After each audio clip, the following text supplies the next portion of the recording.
the latest from Tata Motors is its best yet.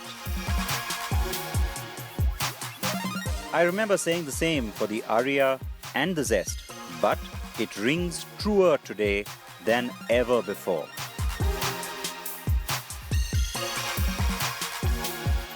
Ever since I started tracking this company, first as a financial correspondent and then as an automotive journalist, I've been waiting for this big change, this turning point to come around. What am I talking about? You've seen little hints of it for, well, all the Indian manufacturers really.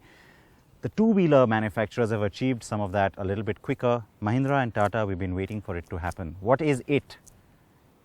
Take a look at that car.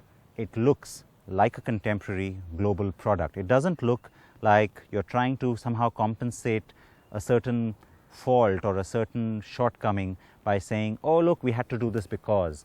You look at this car and it can actually stand very proudly in this rather crowded entry hatchback space. The Tiago is the new name for the car that used to earlier be called the Zeekr, and yes, to a certain extent, the Tiago nameplate works better. The car is zippy, and that nature is accentuated more by its shape and compact proportion than by its performance. But the product seems to have been intentionally designed to be one that Tata can position very aggressively to hit the Maruti Suzuki Celerio Hyundai i10 market with a product that's more like the Swift or the Grand i10. I'm so relieved not to see just an overdone chrome strip or, a very embellished front grille. This is nice, it's classy, it's understated, and yet you get that little extra layering and a little extra character in the headlamp cluster, where you do see what Tata likes to call the humanity line running into the headlamp, almost kind of splicing it, because you've got a glass element below and above that chrome. I really like that. It gives it a nice 3D character, something that a car like, let's say, the Baleno lacks, where you have a big headlamp, but it starts to look too flat. Chrome also put in over here, so it's subtle because it's not in your face. It doesn't always catch the light. That is nice. A lot of creasing in the metal, which has been done intentionally to catch different light surfaces. Now, Tata cars were always very flat-sided, a lot of flat metal paneling. That has changed with this car, and it's not just that you're seeing indents and concave, convex surfaces. You're also seeing a lot of intentional, sort of an exaggeration of that, which is nice because it shows you that there is a little extra detail in the manufacturing process which has gone in. Like I said, it's still not perfect. There are a few issues. This line and the one next to it, they don't necessarily come into a straight line. They should match perfectly. I think these are some of those problems that Tata Motors will have to get over. A lot of the others have tried and done the same. Hyundai still continues to struggle with that on some levels. So overall though, you're starting to see just a lot more of a mature, contemporary, global feel, we are told. The first of such products that are coming now from Tata Motors. The Tiago appears to have been designed very consciously as a compact small car. Its 14 inches fit the wheel wells very nicely. The rear looks a bit Grand i10-like, but the metal is nicely creased in the hatch door too. The car seems to sit a bit low at the rear, and that curtailed what I saw on the interior rearview mirror, which was annoying. The cabin is well appointed. Fit and finish and quality of materials are much improved. I like the contouring on the seats and the layout of the dash and central console. The plastic treatment on the car's A-pillar is very neat and blends beautifully with a very well finished headliner. The dash is two-tone and uses black and grey, though black is the predominant theme, which looks sporty, I have to say.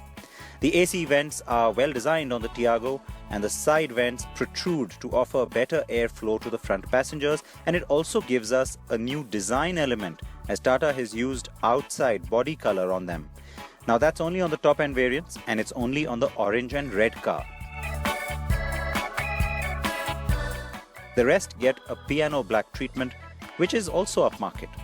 The car has a host of connectivity features, and that includes being able to pair one main phone and multiple others to stream shared music from all of them. There are steering mounted controls and reverse parking sensors on the high-end variant, the XZ.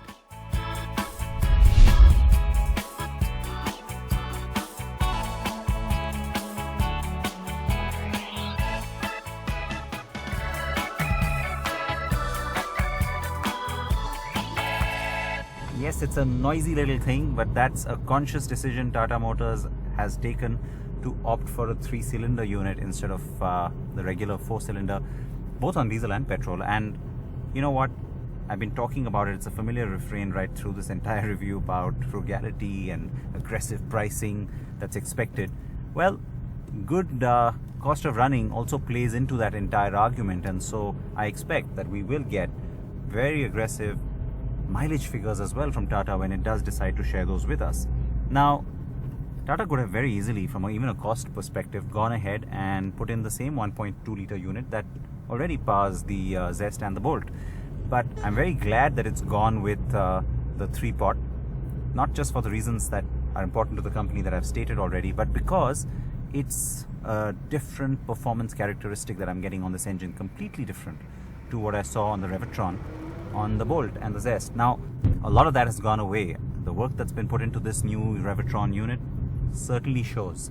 It's a lot more responsive, it's a little bit more fun, it's still not very punchy on performance, but overall the car feels a lot more exciting.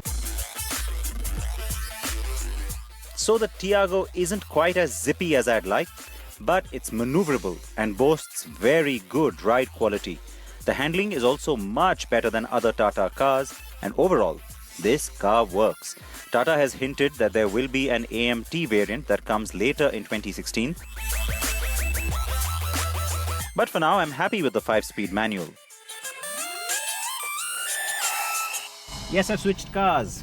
The Espresso Brown is here now. That's what they call this paint shade. And you guessed it right. It's the diesel.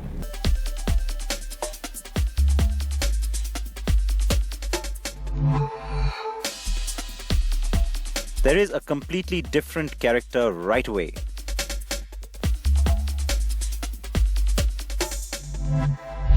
...140 Newton meters of torque. That's the kind of massive amount of torque that you're getting on this little engine.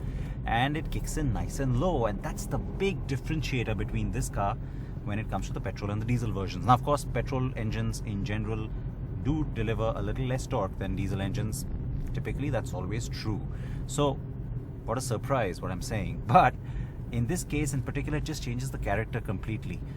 I have to say, though, that the petrol does come across as more refined. Overall, as a unit, it seems to do a little bit more. But this one is a little more punchy, a little more fun, and a little bit more crazy. And I like that.